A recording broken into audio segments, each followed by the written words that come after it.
Welcome from Bangalore, India. This is Rekha Kuru, the founder, co-founder and director of the She Stands Tall project. And today I wanted to take a brief moment to speak about what is women's spirituality, because that's the core essence of the work that we do in the She Stands Tall project. And just when you hear the word women's spirituality, I know I usually get a lot of whatever.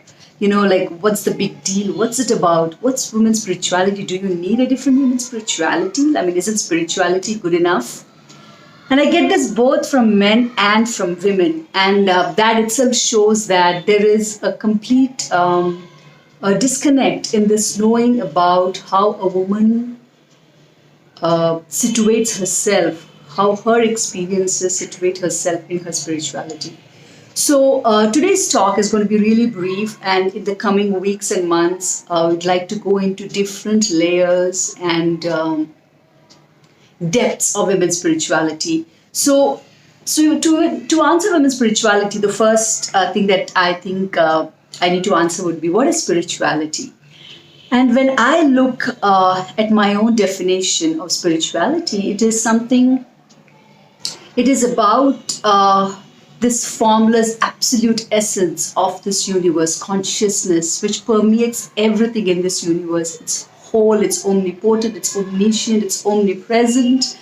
And the whole spirituality is our journey of exploring, our physical, emotional, spiritual, psychic relationship with this aspect of consciousness, which is what we are all made up of. Yeah, and it's mostly spirituality. Even when you look at all religions, create a form around spirituality. All religions prescribe their own methods, their own symbols, their own rituals, their own techniques and tools to experience, to hold space for, to contain, to awaken into this spirituality, this knowing, and how when we more and more when we relax into this aspect of consciousness, situate ourselves in it, we are able to see life, live life in a completely different way. And across religions around the world, when you look at this experience of, this wisdom of spirituality through the religious lens, it's mostly situated in the light wisdom. It's mostly situated in the sky wisdom. It's mostly situated in the expansive aspect of consciousness, conquering the ego. The body is just a tool, and and negating the body. So everything connected to darkness, night. Any of those negative. So it's spirituality in a religious context. When you look at it, it's all about the positive. There's a double quotes positive aspects about spirituality, right? Positive. That's what if anybody would tick, it wouldn't be negative, right? It would be positive. And of course, words have a connotation and meaning, but it also has a deep interconnectedness that happens in our psyche of how we categorize and box things into different categories, and that separates spirituality also starts getting boxed in our knowing. And most the religious framework of spirituality around the world is very male focused, is a very male oriented, very even if it's pre-patriarchal, still there is a very male, because it is mostly founded in rules and shoulds and should nots, and books and scriptures and written wisdom, written knowledge, which enforce or which suggest the optimum way that you could experience spirituality through the religious structure and form. And many times, like if I go back to my own self as a young girl or growing up into becoming a woman, I felt that many of these shoulds and should nots of conventional spirituality, I come from the Hindu tradition. Many times, the way their meanings have shifted, and in a very formalized structure of religion, it really I did not fit into it. My experience of spirituality was very different from the conventional religious perspective. It could be any religion. And now that I have so much more experience of different religions and an experience of friends, women who are in those lived tradition, I feel that spirituality through any religious lens in the world, in any formalized religious lens, is very male focused. It is very focused on the male body of the spirit being in the male body. It is so much not, it doesn't really take into account of really me being a woman in this body fully, wholly, and my experiences of being in this body. And that is where women's spirituality is. It takes a completely different route, and the need for women's spirituality becomes really, really profound and important. And so, if we just look at women's spirituality as in the word and as in the movement, it was started in the West by women who really felt that because most of the Semitic religions in the world, they were very much focused on a male god, a male god, a male creator, and a female god or a goddess or, Gaia, the great mother, really did not have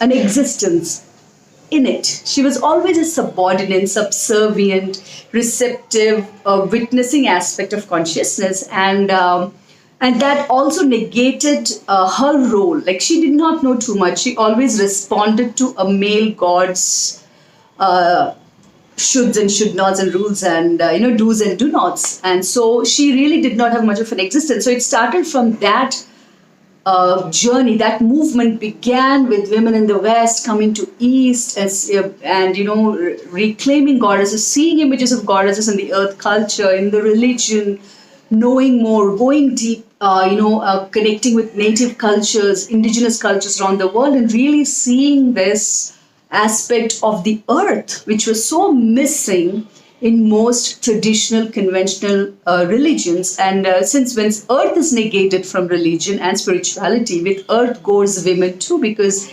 she is the container, she is earth. She is earth and water and heaviness. And, that's very much an experience that she is present to in her life. And when that aspect is negated, she also gets negated. Her wisdom that comes from the earth wisdom, that comes from the wisdom of the dark, is completely negated. And in all conventional spirituality, the light wisdom is of deep importance, expansion, consciousness, light. Light is everything, light dispels darkness, and light. So, and what is women's spirituality? Women's spirituality is really, in this whole narrative, making room for a woman's experience of being in this body, right? Being in this body, being in her sexuality, being in her monthly cycle of blood, and the experiences that come from that, and the way she experiences consciousness, and her path of experiencing the formless through the relative. That is what makes women's spirituality so powerful, because women by nature are extremely, very spiritual by nature. Even any young girl, anywhere in the world, when you meet very young girls, 5, 6, 7, 8, you can see that there's a quality to them, the quality of the dark wisdom, the crone wisdom of seeing things which aren't there, so just becoming this whole vibrational knowing of things, of aspects of consciousness, of different lives, not just the human or the visible evolutionary life, but things that are subtler energy, subtler spirit, subtler aspects, these different aspects. She's her body as a container, as a channel, is very potent, is a portal also to all these other worlds that exist.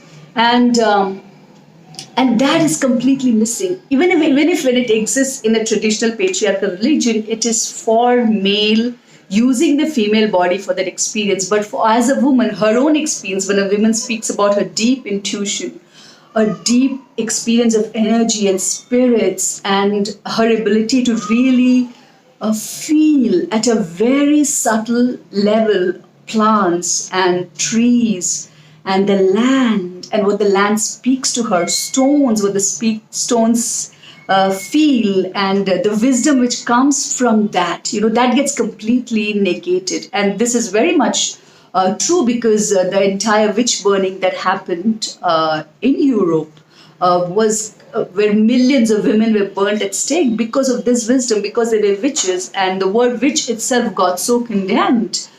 Because these were women who were herbalists, who were healers, who were alchemists, who had such deep knowing of nature and energies, and the ability to transcend, the ability to go into trance, communicate with other worlds, communicate with ancestors. And so this whole knowledge and energy and wisdom completely went underground, and it became a collective trauma that got plugged into all of women's bodies around the world. So every time, like Eckhart Tolle says that, and when a woman enters into this, her first bleeding cycle, she becomes present to this pain, this collective pain as women that we are carrying, and it is very intense. So again, coming back to women's spirituality gives women the ability to navigate not just the light circle but the dark circle, right? The light and dark circle. And now the light and dark circle is becoming so it's catching up on the world. It's getting quoted in terms of circadian rhythm, and it's winning Nobel Peace Prize. Again, it's the male voice and the male presence claiming it, speaking it out. It's becoming legitimate. It's becoming valuable. But the circadian rhythm, or the light and dark rhythm, the light and dark energy, the day and night energy has been part of the woman's life cycle from time immemorial. Every month when she goes into a menstruation, the 28-day cycle connected to the moon, when a woman gets to experience that, she has the ability to not just be 2 weeks in the light energy, but that she also is forced, she has no choice around this, to step into the dark energy, to go underground, to explore her relationship with letting go, surrender, death, darkness, descent, heaviness, all those aspects that in the context of a normal spiritual world gets condemned, gets categorized as negative. She becomes really, that's part of her cycle. And there is a very deep, in world today, if you see, most of the issues that are coming up, most of the diseases, most of the discomforts are because we are not, as a human consciousness, honoring the light and dark circle. Because in a male body, it is possible to completely ignore the dark circle and completely be in the light, in the doing, in the exploration, in the ego, in the desire, and creating, manifesting, in the celebration. But the complete other side of rest, pulling down, to be on the ground, to disintegrate, dismember, that wisdom is of the dark. And as women, as we are also plugging into this entire work culture of this world, the social organization, which is so patriarchal, which is so masculine driven, ego driven, light driven, that we are more and more stepping away from our dark cycles, our ability to really own our dark cycles. And this is causing so much imbalance in the world today, in terms of depression, in terms of even women's PMS, pain during menstruation, ovarian cysts in the uterus,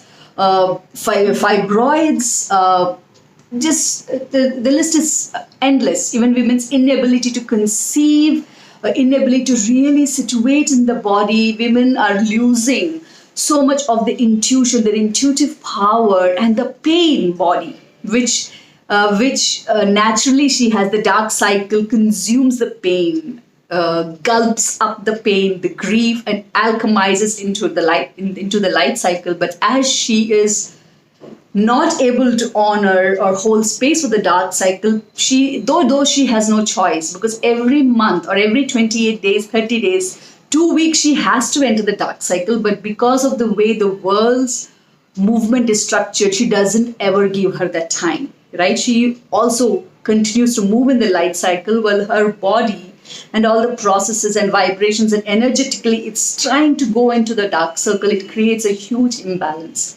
And as women, as we are the one really birthing life on this planet, human life on this planet, we are passing on this disconnect further and further to the coming generations. So women's spirituality is really about women situating themselves into the light and dark circle, because it really, from my own life's experience of reclaiming my blood cycle, I have realized that, and to being in this body, in this sexuality. And when I say sexuality, I don't mean sex. I mean, the aliveness of a woman's body. It is just amazing gift to experience the great mother, the great ancient mother consciousness in this body in such a powerful, pleasureful, blissful way, liveful way.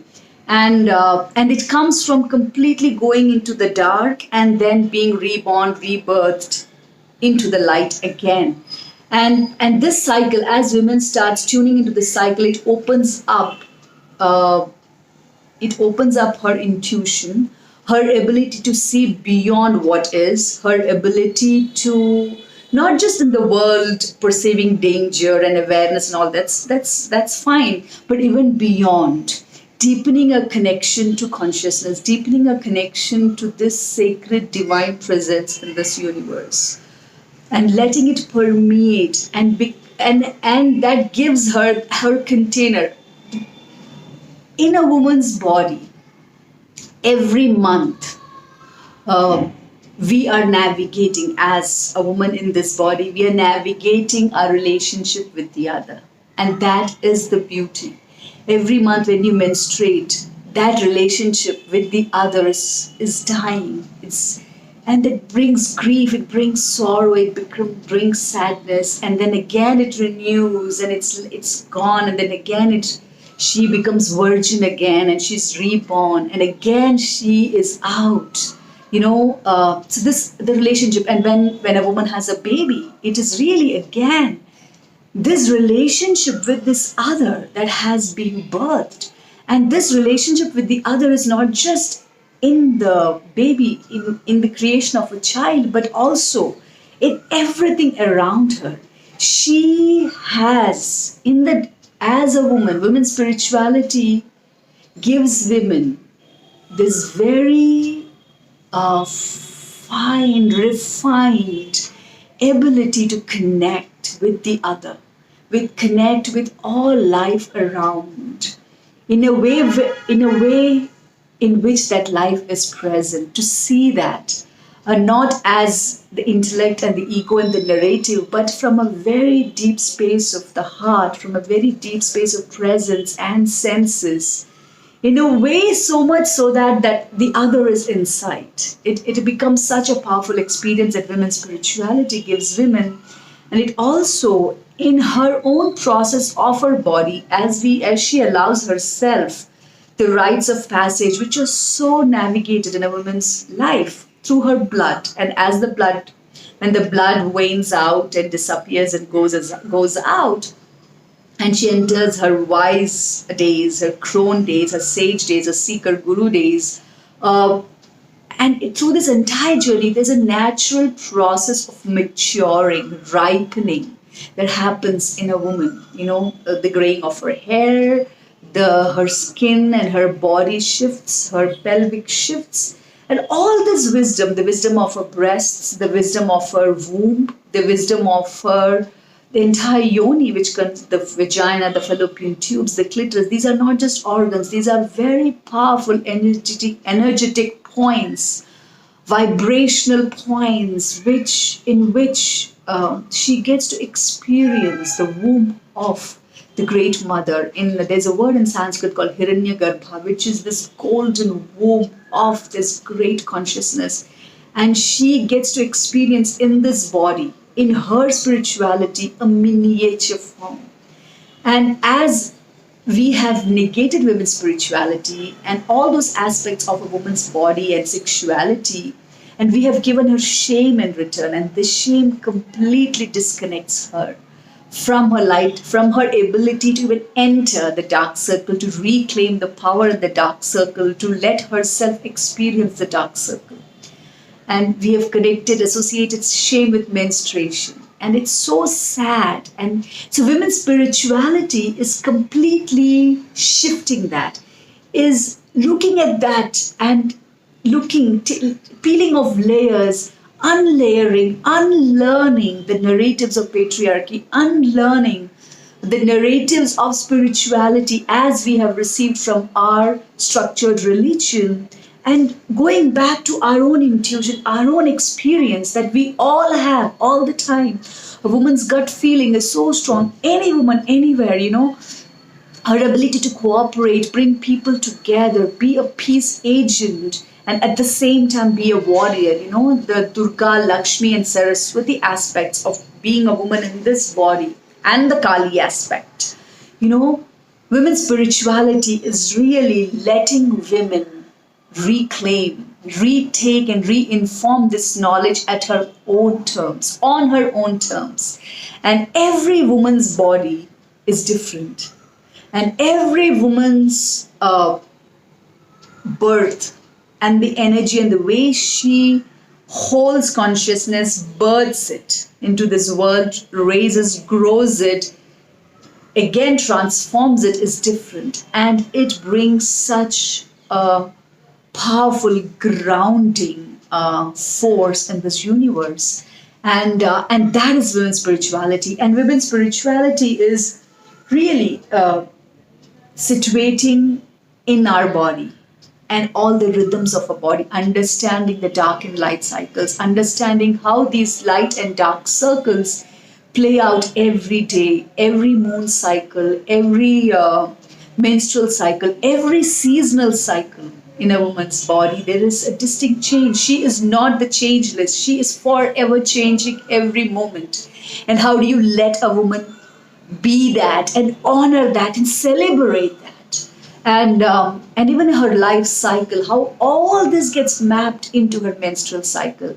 And how do we create space in our social culture, in a social organization, the pause, the time, as a community, as a culture, for women to really own their spirituality, own their womanness, own the power of being in this body of a woman, and celebrating that, because there's a lot that brings to our culture. It brings a lot to the society. There is a wisdom that is so missing in this world today. And if we look around, we can see that the disconnect that is permeating every aspect of our life.